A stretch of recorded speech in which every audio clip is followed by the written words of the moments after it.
Yes, that's me. Hello, everybody. According to Michael's phone, it's Mia Volbert's birthday today. So happy birthday!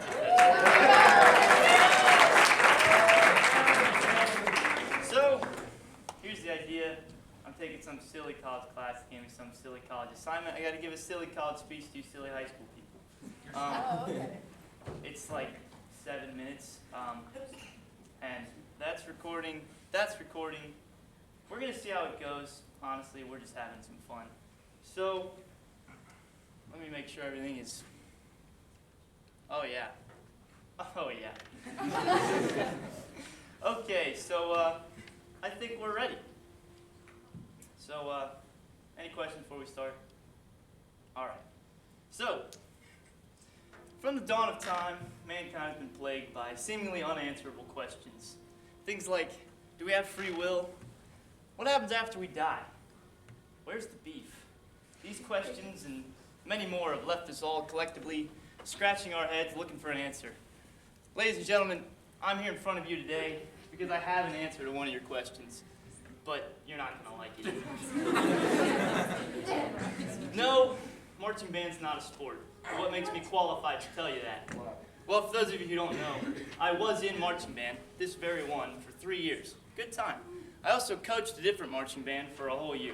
And trust me, I've done my research. I know what I'm talking about here. So when you have this argument with a band kid, the first thing they always say is, well, what's the dictionary say a sport is? What's the definition? Well, that's just perfect, isn't it? There we go. Here it is, right here. An activity involving physical exertion and skill in which an individual or team competes against another or others for entertainment. That's it, word for word, right out of the dictionary. And that's the problem. It's the denotative definition. It's dry, black and white, dead.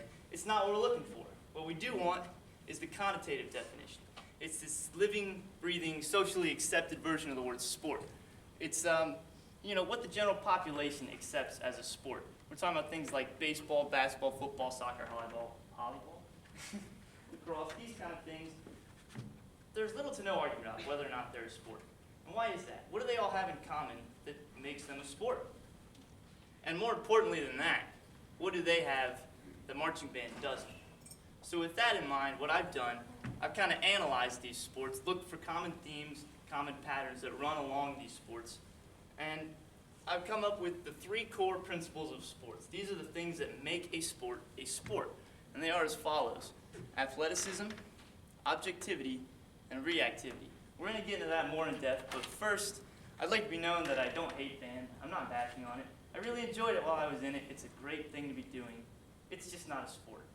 I thought I'd get that off my chest. With that in mind, let's get into it. The first core principle is athleticism.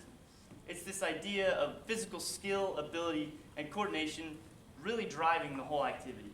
I know what you're saying. Well, marching band has that. It takes a lot of coordination to stay in step with the rest of the band. And the show can be quite physically demanding, I agree with you. But here's where marching band differs from a sport. It's the idea of being stronger and faster equaling being better. Look, the best football player in the whole world would be a little bit better if they're a little stronger and a little bit faster. And that will always be true. With marching band, though, there's a bit of a ceiling. Once you're able to physically keep up with the demands of the show, that's all that you need. Look, the guy who can bench press 500 pounds and has a six-pack has no advantage in marching band over a guy who looks like me. The other half of that principle is the idea of athleticism as a transferable concept. Think of athleticism as like a language that's spoken amongst all sports. A really great basketball player would be at least okay at all the other sports. Here's what it is. Look, LeBron James could come down to Kenton Ridge 10 minutes before the basketball game tomorrow, and he would start. He would dominate the whole time, no question.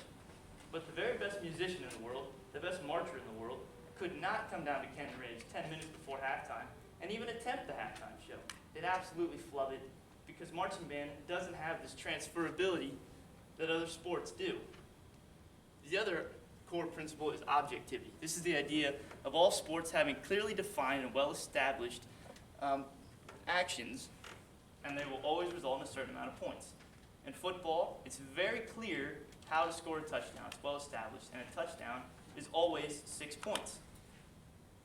And with the winners and results being objective, it's completely quantitative. this team won because more guys touched the plate, or more balls went to this basket, so they win.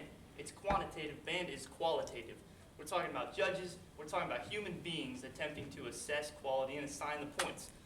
Look, the winners are completely subjective. You could have the exact same show 4 times, down to the wrinkles on the uniforms, and you get 4 different scores. That's the biggest difference there. The other half of that principle is the reliance on spectators. A baseball game where nobody's watching is still very much a baseball game. It still matters, the rules still apply, and the result is still just as impactful whether there's 1,000 people in the stands or none. But just picture this. You're in marching band, you're standing in set, getting ready to do the biggest halftime show of your life. And then you look out in the stands and there's nobody. I mean nobody. There's not one soul except for your band in a square mile radius. All of a sudden, it's not really a performance, is it? I don't know. I mean, picture Billy Joel doing an entire 2-hour concert in an empty room. It's not really a concert, it's more of a practice. And band is the same in that concept. The third core principle is reactivity. And this is the idea of one team's or players' actions being completely based on who they're facing and the next event always being impacted by the previous one. When you're getting ready to play a game in sports, the first thing you say is, well, who are we facing? Because that's hugely important. We want to attack their weaknesses, we want to neutralize their strengths. You have to know who you're facing, you have to know them well. In marching band, though, it doesn't matter. Couldn't matter less. Because whether you're facing a DCI group or some 12-piece middle school band, you're still going to do the exact same show. You don't even have to see your opponent in order to compete against them in marching band. And that's a big difference. Think about the practices. In sports, you're preparing for potential situations you might face. You know, we're going to run this play because we want to be able to defend against it in case the opponent doesn't. But in marching band, you're rehearsing a script that you know you're going to do. Once you get to the show, you know what's happening, 100%.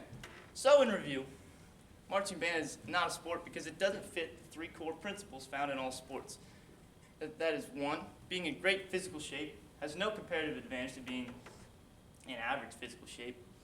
2nd, being the activity is subjective in its nature and relevance requires an audience. 3rd of all, it revolves around firmly set scripts and there's no reactivity or opponent consideration involved at all. So to conclude, band is clearly not a sport, but that doesn't make it stupid or anything. It's a very valid activity. I hope you guys enjoy it because I enjoyed it. You know, musicals aren't a sport, but they're still very fun. So in the end, marching band, it's really fun, but sure as God's got sandals, it's not a sport. Thank you for listening.